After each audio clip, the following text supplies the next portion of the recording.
And it's not a knock, it's just how he plays in that spread wide open offense, and you project that to a spread wide open field. Yes, the arm may not be as strong. I can't imagine there's many people that think Dillon Gabriel's a better quarterback than Shedeur Sanders. I don't care where they were drafted. And if the Browns are the one team that thinks that, then I'm going to suspect it's not true. I never root against anybody. Yeah. But I'd be surprised if Dillon Gabriel's ever a legitimate starting quarterback for the Cleveland Browns. I'd be surprised. I just don't think. Big news coming out of Cleveland. The competition for the starting quarterback spot is getting intense. Right now, it looks like Shedeur Sanders is pulling ahead in the race for QB1, while Dillon Gabriel is starting to raise concerns about whether he can hold onto the job. Gabriel was brought in for his size and physical presence, but things haven't been going his way. His arm strength and overall throwing performance during training camp have been underwhelming. In contrast, Sanders has been consistently outperforming him on the field. At this point, Shedeur Sanders seems to be on track to take over as Cleveland's starting quarterback. This shift could have big implications for the team moving forward. Initially, Gabriel was drafted before Sanders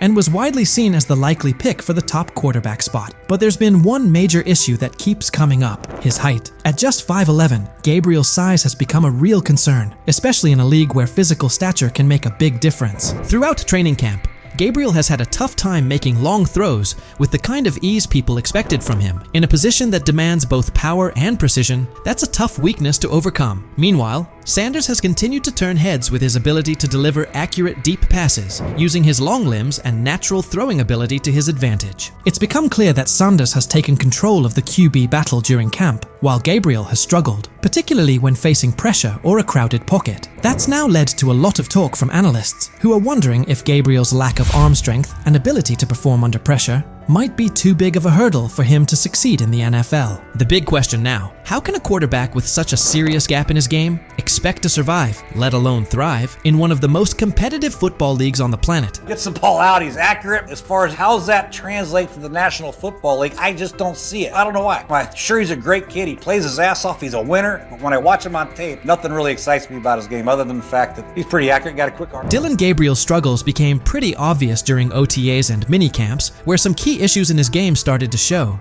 One particular rep stood out. He looked noticeably worried about defensive linemen swatting down his passes at the line of scrimmage. That concern led him to start releasing the ball a bit higher than usual, and it threw things off. Some of his passes ended up sailing over his receivers' heads, while others got tipped right at the line. It's definitely something he'll need to work on if he wants to seriously compete at the pro level. Dillon Gabriel raises a lot of eyebrows of concern. As you guys know, he had a ball batted down today, and it turned into an interception, pick six. And you guys can see right here, this was a cause of concern coming into the draft when it pertained to Dillon Gabriel, is how, his smaller frame. You guys seen it with the Johnny Manziels.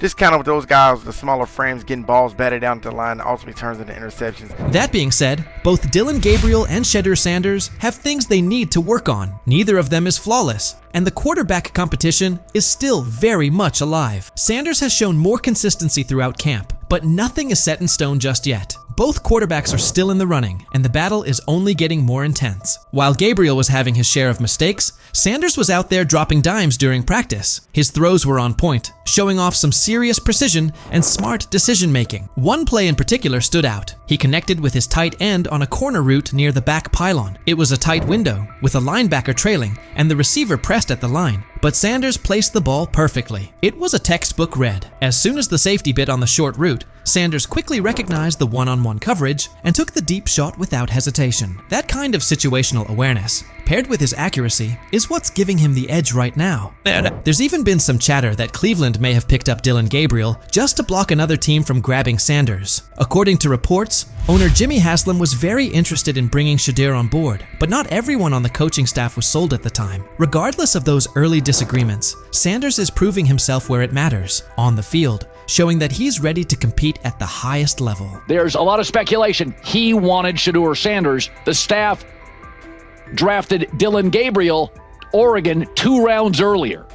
And they were doing that not because they necessarily loved Dillon Gabriel, they liked him, but they thought it would stop their impulsive owner from forcing them to draft in round 4 Shedeur Sanders. One thing that's really helped Shedeur Sanders stand out is how well he communicates on the field and takes charge of his teammates. His leadership and calm under pressure have pushed aside any lingering doubts about his potential, and he's steadily climbing to the top of the QB competition. The progress he's made in such a short span is making the coaching staff take a second look at their original plans. At this point, it's becoming clear that Sanders is making a serious case to be the future face of the Cleveland Browns. But it's not just the coaches he's winning over. Fans are fully backing him too. Across all age groups, people are showing strong support for Sanders, with many calling for him to be named the starting quarterback. His exciting playstyle, paired with his natural leadership and magnetic personality, has really struck a chord with the fan base. There's a noticeable buzz building around the idea of him leading the team, and fans are clearly invested in his journey. The hype isn't just about what he could become, it's about the energy and spark he's already bringing to the team.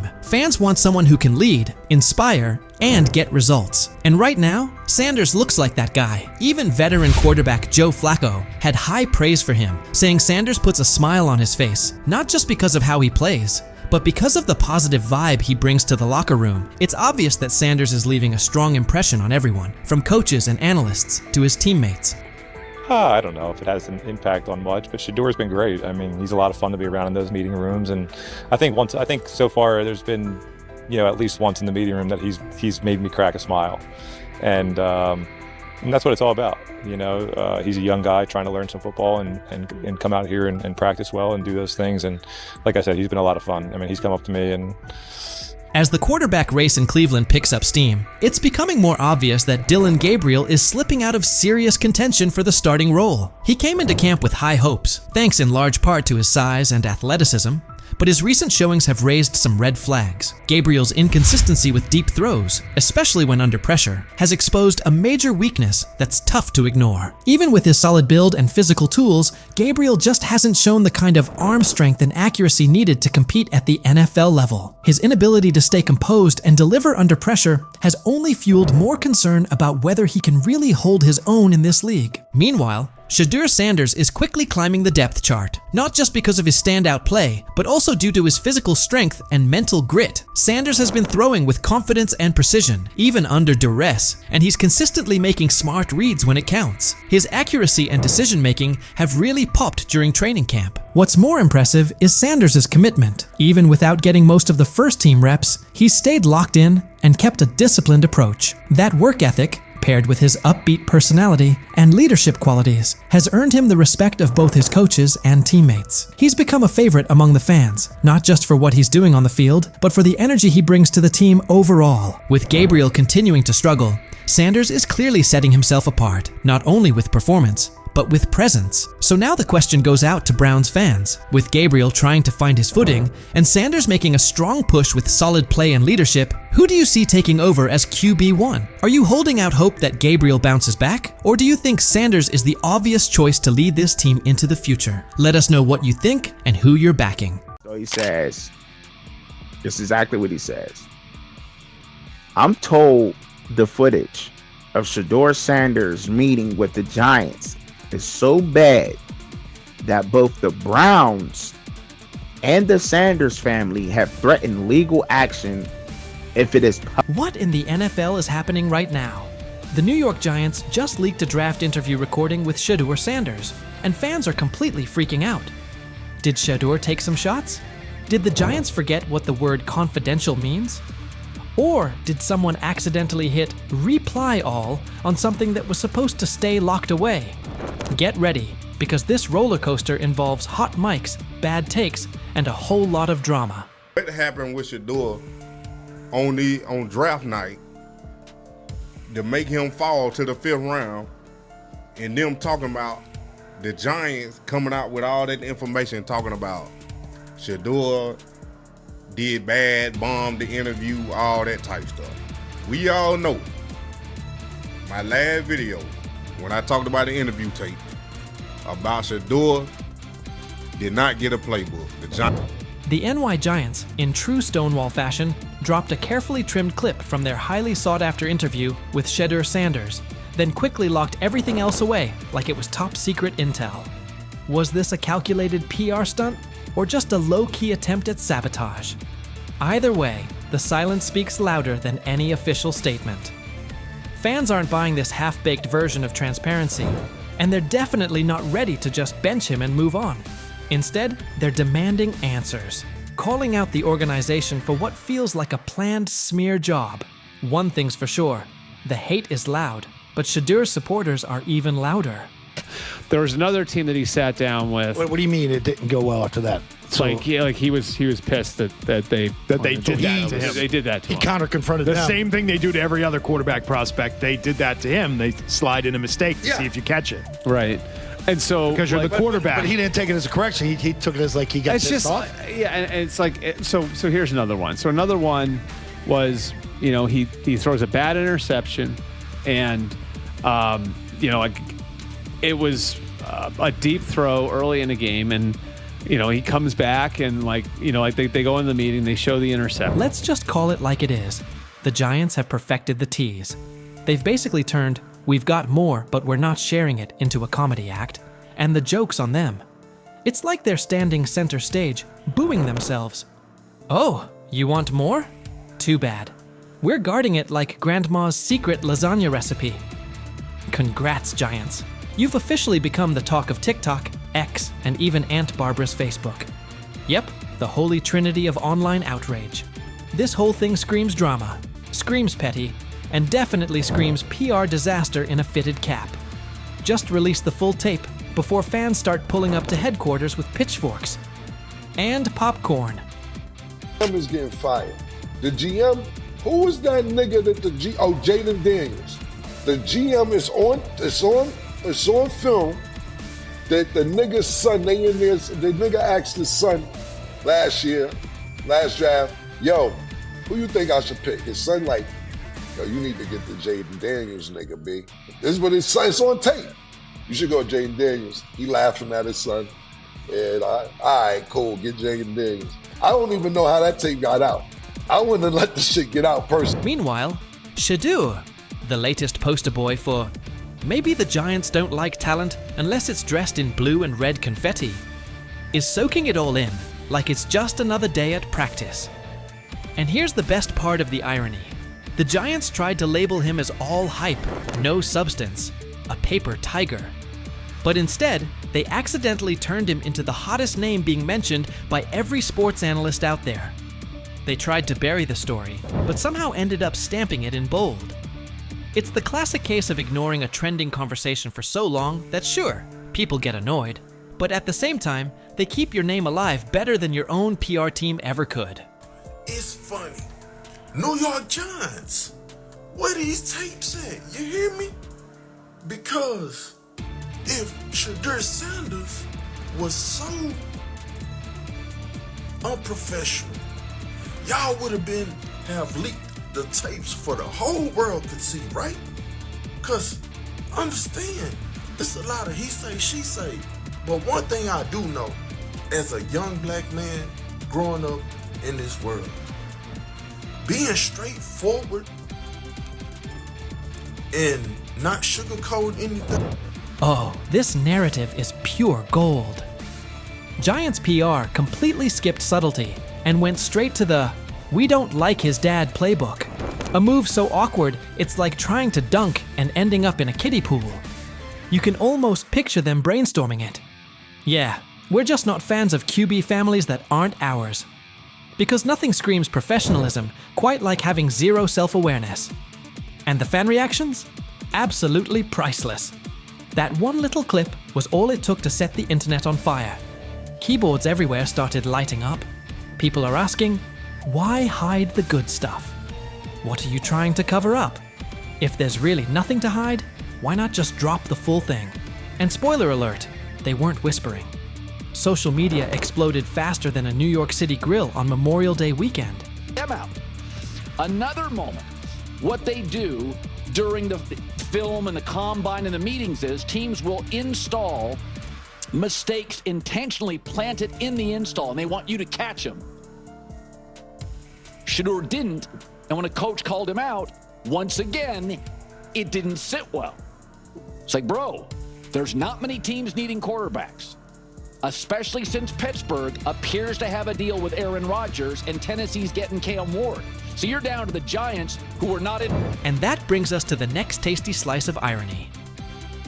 By refusing to release the full interview, the New York Giants probably thought they were hurting Shedeur Sanders' image. But instead, they ended up throwing gasoline on the hype train. Rather than shutting things down, they made him look like the kid who grabbed the last cookie and somehow got blamed for taking the whole jar. Only difference? This kid's got cameras on him 24/7, and he's handling the heat like a seasoned pro. Now, every move he makes is being broken down, every throw studied like it's a presidential debate. Fans are calling it what it is. They've lied on Shedeur. Some say the Giants just don't like his dad. And honestly, that might be true. Maybe this whole thing was just a cheap shot at Deion Sanders by extension. But here's the plot twist. The harder they try to drag him down, the more interesting his story gets. The Giants accidentally turned Shedeur into a walking headline, a controversy in cleats. They tried planting doubt, but all they really did was create buzz. He's no longer just a top draft pick. He's now a symbol of resilience, a narrative goldmine, and living proof that real talent doesn't fold under pressure. It levels up. And at this point, even if the Giants wanted to, there's no turning off the spotlight. Okay, so probably the most fun yet the most difficult thing I cover and we cover all year long is not games. It's the NFL draft. Because I've said this many times, you get lied to for a month to 2 months up to it. And so often during the draft, and every few drafts, there's a guy that really falls, precipitously falls. This year it was Shedeur Sanders, it's been Aaron Rodgers, it's been Dan Marino. Every few years somebody falls a lot. And so, but those stories don't come out until like the fall and after. Let's not overlook the fact that the hate is so strong, you could bottle it up and sell it as radioactive cologne. You can practically watch it leaking out of Giants HQ like toxic sludge straight out of a bad superhero origin story. But here's the twist. Maybe that's their superpower. Maybe the New York Giants really believe they're cooking up some secret formula, a cocktail of manipulation and media spin. But here's the thing. Every bit of shade they throw at Shedeur Sanders only makes his story bigger. Every time they try to box him in as some overhyped diva or question his character, they accidentally hand him another viral moment. And now, he's the underdog hero rising through the smoke. Let's be real. This isn't just about football anymore. This is about narratives, control, and how the establishment absolutely loses it when they're no longer holding the pen. And the real kicker? They still won't release the full interview. You've got NFL fans, media heads, and entire Reddit threads all chanting, "Drop the tape." Like it's some long-lost Beatles album. Meanwhile, the Giants are just sitting there, staring into the void like nobody saw this mess coming. Now, I don't know if it ever gonna get leaked or not. The tapes, the New York Giants have the tape. They definitely have the tape. It's confirmation that they have the tape. Shedeur didn't do nothing. It's what they saying he did. I'm gonna tell you what these mixed reactions right here.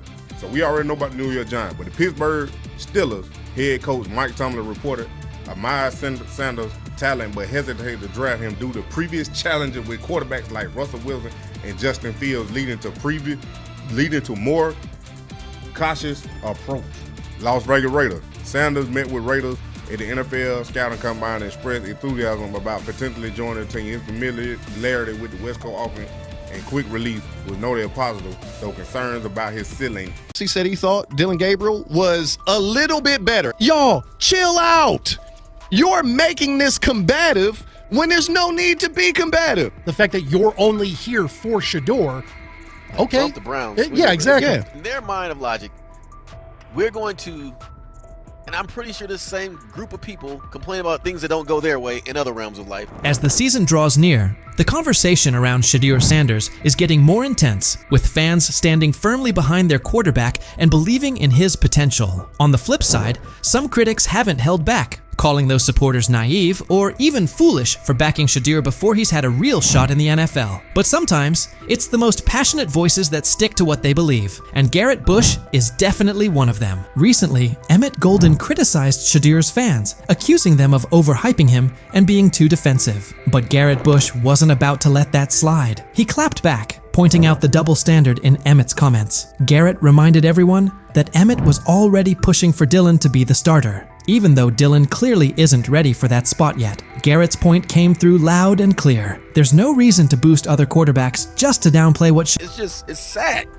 If it doesn't fit your narrative, you are the enemy. No room for civil discourse. Shedeur brings to the table. Garrett Bush didn't stop there. He made it clear that the support for Shedeur Sanders isn't just about what he can do on the field. There's a bigger picture. Garrett pointed out that Shedeur has already shown what he's made of off the field, especially with how he carries himself in interviews and press conferences. His leadership, confidence, and presence behind the mic have already made a strong impression. Even though Shedeur hasn't played an official NFL game yet, Garrett Bush didn't hold back when responding to the people still doubting him. He took on every critic, questioning how anyone could look at Shedeur and not see the talent. How are they rating him like this when he's clearly that good? Garrett asked. He called out how unfair and inaccurate some of the evaluations were, saying people were seriously underestimating Shedeur's abilities, and fans weren't just going to stay quiet about it. Garrett made one thing crystal clear. Judging Shedeur so harshly before he's even had the chance to prove himself in the league doesn't make sense. There's a lot of talent there that's just waiting to be seen. He kept driving the point home. Shedeur Sanders isn't just a potential future star. He's ready right now. Garrett said Shedeur has what it takes to be the face of the Browns today. From how seriously he prepares, to his calm under pressure, to how he shows up when it matters most. Everything about Shedeur screams leadership, and that's exactly the kind of player Cleveland needs.